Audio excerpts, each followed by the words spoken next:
Hello বন্ধুরা, আশা করি সবাই ভালো আছেন। আজকে একটি রান্না আপনাদের সাথে শেয়ার করতে গিয়ে ভুলেই গিয়েছিলাম, কারণ আমি আমার মতো করে একটা রান্না করছি। আসলে এই রান্নাটা শেয়ার করার উদ্দেশ্য হচ্ছে আপনাদেরকে আমার রান্না দেখানো নয়, কারণ আমি ভালো রান্না করতে জানি না। আমি জানি আপনারা সবাই অনেক ভালো রান্না করেন। তবে আজকে যে রান্নাটা শেয়ার করতে চেয়েছিলাম, সেটা চেয়েছিলাম একটা কারণে, যে কে আর কিভাবে রান্না করেন সেটাই জানার জন্য আমি আজকে আমার রান্নাটা শেয়ার করছিলাম।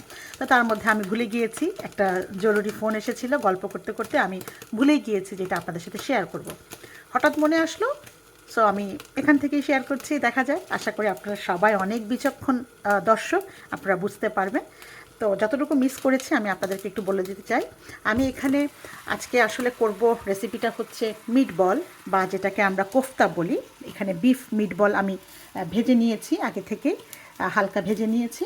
আর এখানে আমি অল্প করে পেঁয়াজ, তেলের ভেতরে পেঁয়াজ, আদা, রসুন, গরম মশলা, সব কিছুর পাউডার, যেমন ধনে গুঁড়া, আমি ধনে খাই না, জিরার গুঁড়া, একটু হালকা মরিচের গুঁড়ো, আর হচ্ছে হালকা হলুদ দিয়েছি। কারণ যেহেতু বাচ্চারা খাবে, এটা আমি তেমন কোনো স্পাইসি করে করব না, এবং খুব হালকা একটু গ্রেভি থাকবে, যাতে ওরা স্প্যাগেটির সাথে, পাস্তার সাথে, কখনো কখনো ভাতের সাথেও খায়। আবার মরক্কন যেই একটা এটাকে কী বলবো, গ্রেইন কুসকুস বলে, সেটার সাথেও বাচ্চারা খেতে পছন্দ করে। এজন্য যাতে সব কিছুর সাথেই খেতে পারে, সেই দিকটা লক্ষ্য রেখে আমি আসলে এই রান্নাটা করব, কিছুটা হালকা মশলায় এবং খুব হালকা ঝোলে। তো আসুন তাহলে দেখা যাক। আমি রান্নাটা শুরু হয়নি সেভাবে, মানে মশলাগুলো আমি আসলে কষিয়ে নিচ্ছিলাম। তা আবারও একটু বলি, আমি এখানে তেলের ভিতরে পেঁয়াজ, আদা এবং রসুন, আমি আদা রসুনের ব্লকটা ফ্রোজেন যেটা, সেটা দিয়েছি। ধনে, জিরার গুঁড়া, বারবার শুধু ধনে মুখে আসছে, আমি ধনের গুঁড়া খাই না আসলে। মরিচের গুঁড়া, হলুদের গুঁড়া, জিরার গুঁড়া, এবং একটু অল্প মশলা, গরম মশলা দিয়েছি। তো সে মশলাটা কষানো হয়ে গেছে, এখানে আমি কোফতাগুলো এখন ঢেলে দেব। এই হচ্ছে ব্যাপার। এখন আমি একটু একটু করে কোফতাগুলো দিয়ে দিব। এক হাতে যেহেতু ভিডিও করছি, আর এক হাত দিয়ে দিচ্ছি। ভিডিও যদি একটু কাঁপাকাঁপি করে, আপনারা আমাকে অনুগ্রহ করে ক্ষমা করবেন। আমি আসলে স্ট্যান্ড ছাড়া ভিডিও করি, শখের বশে করি, তেমন একটা পরিশ্রম করতে চাই না, কিছুটা অলসতা করি। দুঃখিত যদি আপনাদের দেখতে খারাপ লাগে। যাই হোক, কোফতাগুলো দিয়ে দিলাম। এখানে আমি কিছুক্ষণ কোফতাগুলোকে আমি কষিয়ে নেব। কষানোর পর আমি একটু ঝোল দিয়ে দেব। আর সেই সাথে একটা সিক্রেট একটা জিনিস আমি এখানে অ্যাড করি, আমি আপনাদের দেখাবো পরে। আর কে কে সেটা দেন সেটাও আমাকে কমেন্ট করে জানাবে। আসছি কিছুক্ষণ পরেই সেই সিক্রেট আইটেমটা নিয়ে। কোফতা কিছুটা কষানো হয়ে গেল। এবার আমি এখানে সেই গোপন, আমার যে সিক্রেট যেই রেসিপি, সেটা আপনাদের সাথে শেয়ার করব। আপনাদের এখানে আমি বলে দিচ্ছি কী কী রেসিপি আমি ইউজ করছি। এখানে আছে একটু পিনাট বাটার, টমেটো কেচাপ, তারপর হচ্ছে হালকা মেয়োনেজ, এবং এই সব কিছুকে আমি গুলে নিচ্ছি একটু বাসায় থাকা গরুর দুধ দিয়ে।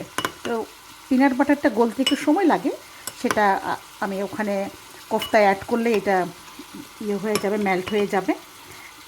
এই হচ্ছে আমার নিজস্ব এই নর্মাল যে রান্নাটা আমরা করেছি এখানে, হলুদ, মরিচ, ধনিয়া, জিরা, আদা, রসুন সব কিছু দিয়ে কষানোর পরে এই সিক্রেট রেসিপিটা, আমার সিক্রেট রেসিপি, হয়তো আপনাদের অনেকের সাথেই মিলে যাবে। আর বাদামটা সাধারণত যদি কেউ ফ্রেশ বাদামটা বেটে দিতে পারেন তো খুবই ভালো। তো আমি যেহেতু একটু ফাঁকিবাজ, আমার পক্ষে বাটাবাটি করা সম্ভব না, আর খুব এতটুকু জিনিস লাগবে, তো এইটুকুর জন্য বাটাও সম্ভব না। বাটতে গেলে বেশ বড় কিছু জিনিস বাটতে হয়, অথবা ব্লেন্ডারে ব্লেন্ড করতে হয়। তো যেহেতু পিনাট বাটারটা আমরা প্রায় ব্রেডের সাথে এখানে খাই, এটা ঘরে রেডি করা ছিল, সো আমি সেটাই ইউজ করেছি। তার সাথে দিয়েছি একটু ইয়োগার্ট আর একটু মিন্ট সস। মিন্ট সসটা আপনাদেরকে এইমাত্র বললাম, এটা আগে বলিনি। মিন্ট সসটার কারণে চমৎকার একটা ফ্লেভার আসে। আবারও বলছি, এখানে আছে peanut butter, tomato ketchup, yogurt, সব কিছুকে আমি মিক্স করেছি গরুর দুধের সাথে, এবং দিয়েছি মিন্ট সস। তো এই হচ্ছে আমার গোপন রেসিপি, সেটা আপনাদের সাথে শেয়ার করলাম। দিয়ে দিচ্ছি এখন আমি সেটা কোফতার মধ্যে। এবং এভাবেই হয়ে যাবে আসলে আমাদের মালাই কোফতা। আমি আরেকটু ধুয়ে পানি দিচ্ছি।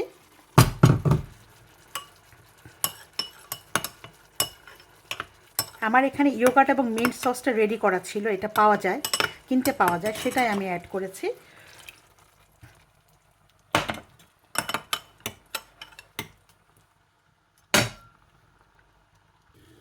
তো 5 মিনিট পর্যন্ত আমি জাল দিয়ে নিলাম। এখন আমি দেখব আমার মালাই কোফতার কি অবস্থা, দেখা যাক।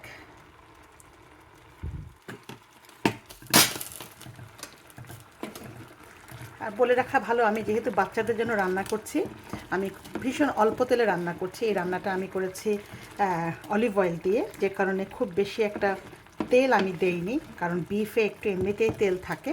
তো যখন ঠান্ডা হবে তখন দেখবেন খুব সুন্দর একটা তেল উপরে উঠে আসবে। আর যেহেতু এখানে পিনাট বাটার আছে, সেখানেও কিছুটা খানিকটা, যদিও 100% পিনাট বাটার, তারপর সেই বাটার বাদামে তো কিছুটা তেল এমনিই থাকে, সেই তেলটাও উঠে আসবে। তো এই জন্য দেখতে যদি একটু ব্ল্যান্ড মনে হচ্ছে এই মুহূর্তে, এখানে ইয়োগার্ট এবং দুধের কারণে, বেসিক্যালি দুধের উপরে রান্না করা, আমি কষানোর জন্য হালকা পানি দিয়েছিলাম। তো আমার আরও 5 মিনিট হবে, আর 5 মিনিট পরে তারপর আপনাদের সাথে শেয়ার করব কেমন হলো। বন্ধুরা, ফিরে এলাম 5 মিনিট পরে। আমার কোফতাগুলো প্রায় হয়ে গিয়েছে। আমি এখন এগুলোকে নামিয়ে নেব। এগুলো অল্প কিছুক্ষণের জন্য রাখছি, এরপর আমি চুলাটা বন্ধ করে দেব। এখন এটা আর হবে না, শেষ, এটা রান্না শেষ। এবার আমি কোফতাগুলোকে একটু বলে নামিয়ে নেব।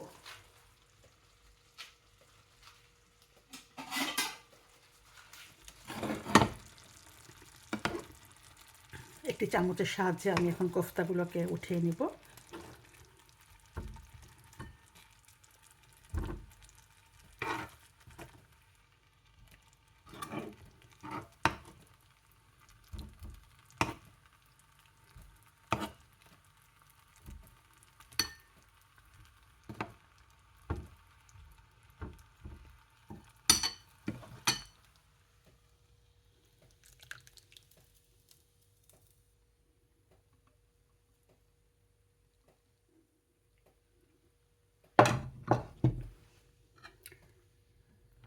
সুন্দর করে একটি বলে উঠিয়ে নিলাম, এবং খানিকটা, আমার সব কিছুতে ধনেপাতা দেওয়া চাই, ধনেপাতা ছাড়া আমার মনে হয় যেন আমার কাজটা অসম্পূর্ণ থেকে যায়, রান্না অসম্পূর্ণ থেকে যায়। সো আমি এখানে একটু ধনেপাতা ছিটিয়ে দিচ্ছি, আর সামান্য একটু গরম মশলা আমি এখানে আরেকটুখানি ছিটিয়ে দেব, যাতে দেখতে একটু ভালো লাগে।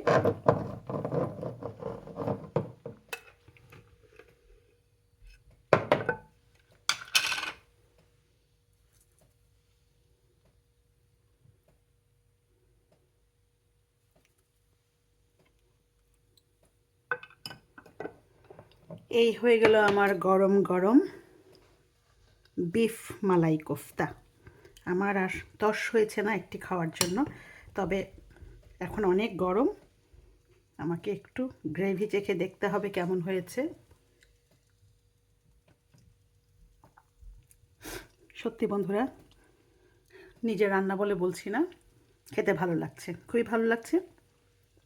এই মালাই কোফতা আপনারা, আগেও বলেছি, আমার বাচ্চারা ভাতের সাথেও খায়, কখনো সাদা যে বাসমতি সেটার সাথে খায়, কখনো পাস্তার সাথে খায়, স্প্যাগেটির সাথে খায়, মরক্কান কুসকুস যেটা সেটার সাথে খায়।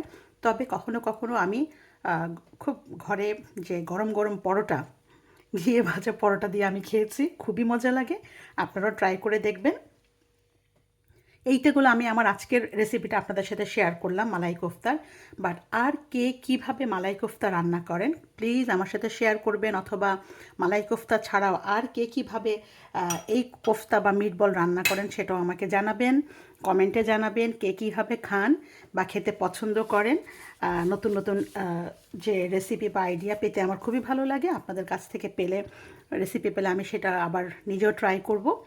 আর যেটা হচ্ছে বন্ধুরা, আমি জানি আমার ভিডিওর কোয়ালিটি ভালো না, এক হাতে কাজ করছি, ভিডিও করছি, খুবই খারাপ হয় অনেক সময়, ভিডিও নাড়াচাড়া করে, আপনাদের হয়তো চোখে একটু অসুবিধা হতে পারে, খারাপ লাগতে পারে, প্লিজ প্লিজ আমাকে মাফ করে দিবেন।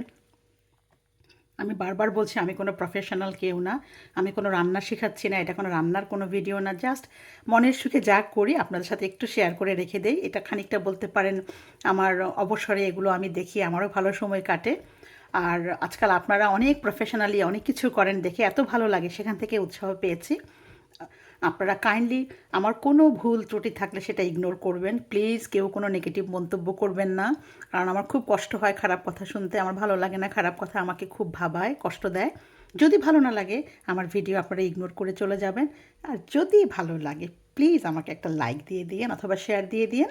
আর হচ্ছে আমি আবারও বলছি, আমার এই মালাই কোফতার আজকে আমি একটা সিক্রেট রেসিপি যেটা আপনাদের সাথে শেয়ার করেছি, কেউ যদি ভিডিও শুরুতে মিস করে থাকেন বা টেনে দেখে থাকেন তাদের জন্য বলছি যে এই মালাই কোফতা যখন আমি করেছি, নর্মাল আমরা গরুর মাংস যেভাবে রান্না করি সমস্ত মশলা দিয়েছি একটু একটু করে, তবে শেষে আমি দুধের সঙ্গে সামান্য tomato ketchup, yogurt and mint sauce এবং পিনাট বাটার, এই তিনটাকে আমি দুধের ভিতরে গুলে একটা সসের মতো, হোয়াইট সসের মতো বানিয়ে সেটা দিয়ে এবং কষিয়ে তারপর আমি এরপরে শুধু মিল্ক অ্যাড করেছি, গরুর যে দুধটা সেটা আমি অ্যাড করেছি, পানি খুব কম দিয়েছি, কষানোর জন্য শুধু আমি পানি দিয়েছি। তো এই হচ্ছে আমার সিক্রেট যে রেসিপি আপনাদের সাথে শেয়ার করলাম, আশা করি আপনারা ট্রাই করবেন, অথবা কেউ যদি পছন্দ না করেন তাহলে আমাকে নতুন কোনো রেসিপি দিয়ে বলছি, আবারও বলছি আমাকে নতুন রেসিপি দিয়ে সাহায্য করবেন, সুন্দর সুন্দর কমেন্ট করে আমার সঙ্গেই থাকুন। সে পর্যন্ত ভালো থাকুন, আমি দোয়া করি আপনারা সবাই ভালো থাকবেন সপরিবারে, আপনারা পরিবারকে সময় দিবেন, পরিবারের সাথে সময় কাটাবেন, পরিবারের সবার সুস্থতা কামনা করছি, সেই সাথে আপনারাও আমার পরিবারকে প্লিজ আপনাদের দোয়ায় একটু স্মরণ রাখবেন, আমি যেন আমার স্বামী সন্তান নিয়ে ভাই বোন পরিবার পুরো পরিবার আত্মীয় পরিজন যত যারা আছেন, শ্বশুর বাড়ি আমার মায়ের বাড়ির সবাই যেন সুস্থ থাকে ভালো থাকে, সেই সাথে আমার পরিবার যেন ভালো থাকে, আপনারা আমার জন্য প্লিজ প্লিজ দোয়া করবেন। কথা হবে অন্য কোনো ভিডিওতে, সেই পর্যন্ত ভালো থাকুন, আল্লাহ হাফেজ।